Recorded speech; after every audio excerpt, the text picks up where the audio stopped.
Au nom du Père et du Fils et du Saint-Esprit, Amen. La paix de Jésus soit dans votre maison, sa paix et sa joie. Alléluia. Nous lisons le Saint-Évangile selon Saint Marc, chapitre 1, versets 40 à 45.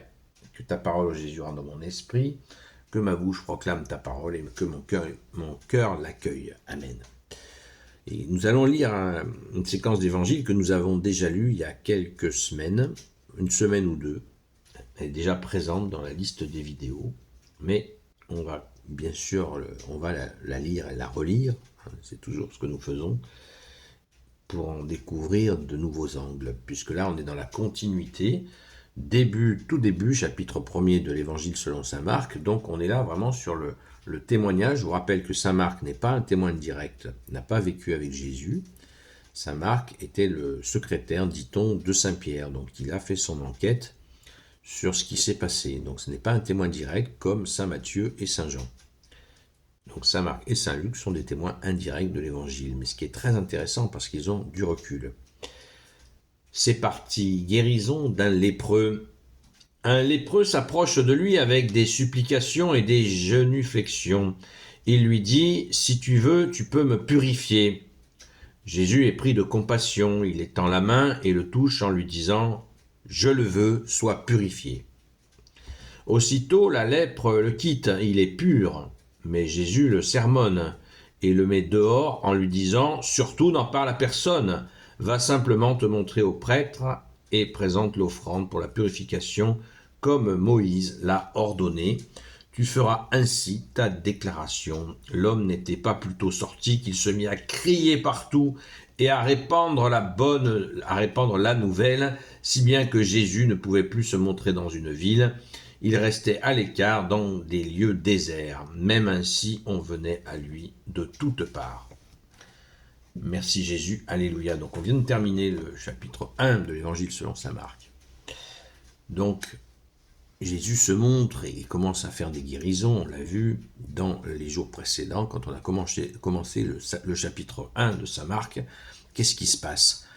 Jésus enseigne dans les synagogues et tout de suite après, il va guérir des malades et libérer des possédés, ce qui va créer, bien sûr, une attraction, si on peut parler ainsi. Les gens vont être attirés par ce qui se passe, parce que quelqu'un qui enseigne et qui immédiatement guérit et libère des gens, ça tape très fort.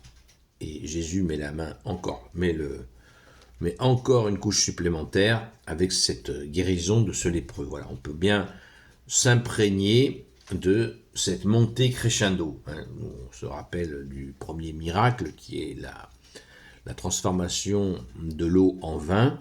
Mais là, il faut bien comprendre que les guérisons miraculeuses et les libérations, bien sûr, chasser les démons, exorciser les gens, c'est l'accélérateur que Dieu a choisi pour que l'homme réalise qu'il a Dieu face à lui.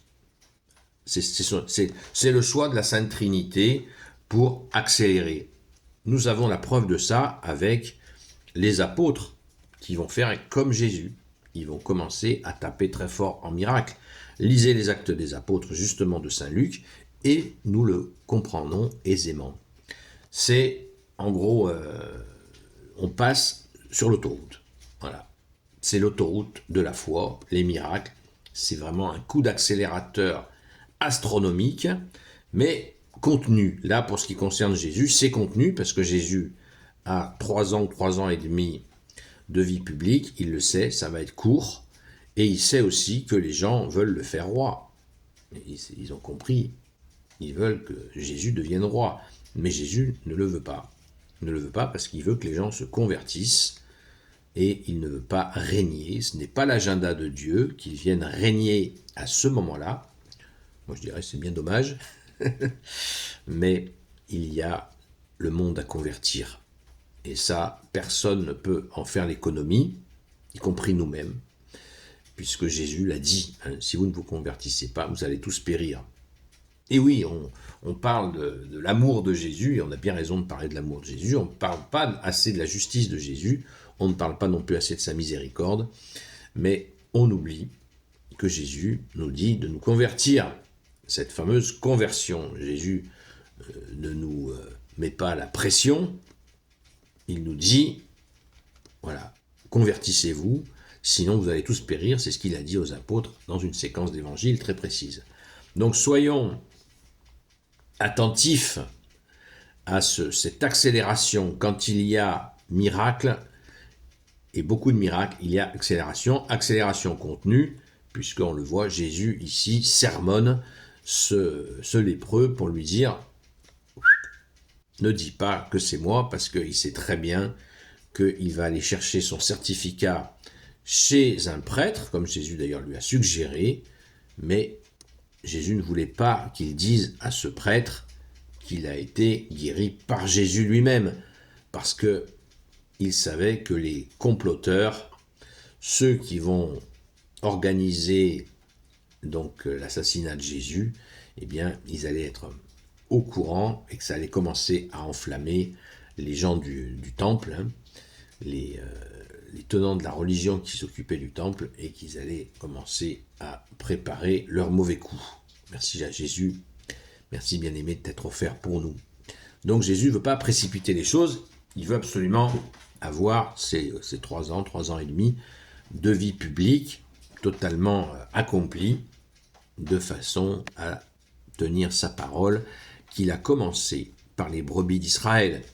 Jésus a commencé par les brebis d'Israël, mais bien sûr, la bonne nouvelle a été envoyée à l'humanité entière, et pas uniquement les brebis d'Israël, mais comme toute personne qui commence une nouvelle doctrine, il commence par un foyer, un endroit particulier, et ensuite ça se développe ou pas.